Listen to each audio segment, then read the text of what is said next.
I'm Julianne. My project is called A World Not Made for Me, a memoir of disability justice. So basically in this memoir, I'm just like talking about my personal experiences with chronic illness and the physical, emotional, mental, and social impacts of that. So just to get started, in case you don't know, an invisible illness is a medical condition that isn't visible. So this could be physical or it could be mental, but like you look at the person, they look fine unless like they tell you that they have an illness. And then this often like has problems with accessibility. So like, we always have like the buttons on the doors to help people get through doors, elevators instead of stairs, mobility aids like canes and wheelchairs, and handicap passes. So all of that can make an illness suddenly visible. So I just wanted to say, like, if you ever see someone, they look perfectly fine, but they're using an accessibility tool, they probably need it. And that's one of the only ways that their illness is visible. So I have 3 parts to my memoir. The first part is about dealing with scoliosis, which is a sideways curvature of the spine. And treatment is usually a back brace and or a spinal fusion.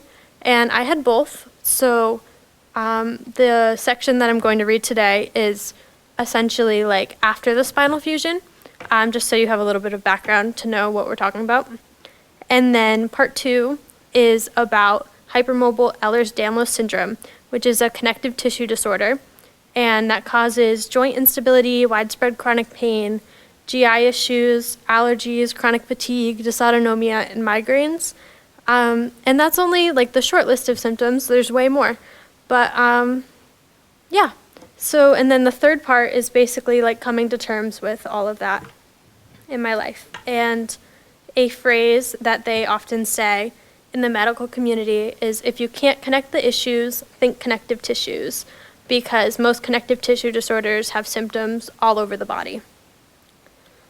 So, I'm going to be reading this section. I was in 8th grade, spring of 2015, and after my spinal fusion, and I was still dealing with a lot of pain after that, even though it had been over a year, and I should have been fine by then.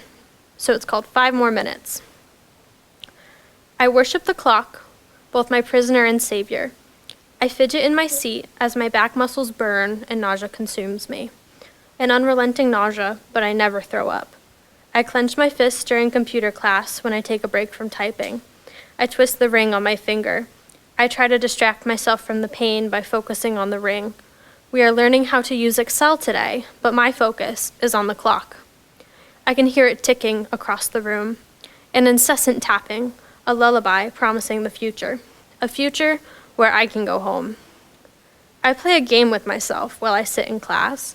I stare at the clock, and I lie to myself. I say, in 5 more minutes, I get to leave.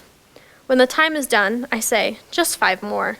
After that, I say 5 more minutes. That's counting to 60 5 times. Do it. I count and stare at the clock. I lie because I have to, and I do this so I don't cry. I do this so I don't go to the nurse's office and lie down.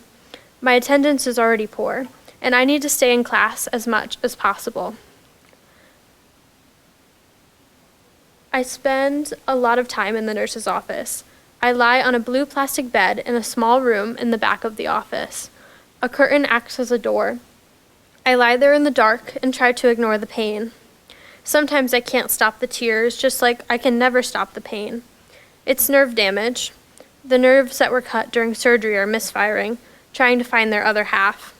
It's been almost a year since my surgery, and I hope the pain stops soon. I can't take much more of it. My back throbs, and I feel knives stabbing me over and over. The pain is unbearable. I want to scream. I want to run out of the room. All I can do is stare at this black and white generic clock, ticking away the seconds of our lives. It's just 5 more minutes. Suck it up. You can do this. So, it's like, you think about it, like I have all of this happening like in my head, right? But I'm just like a normal person just sitting in class. And you would never know. And that's kind of what invisible illness is like. So next up, we're going to have Clelly. Thank you all.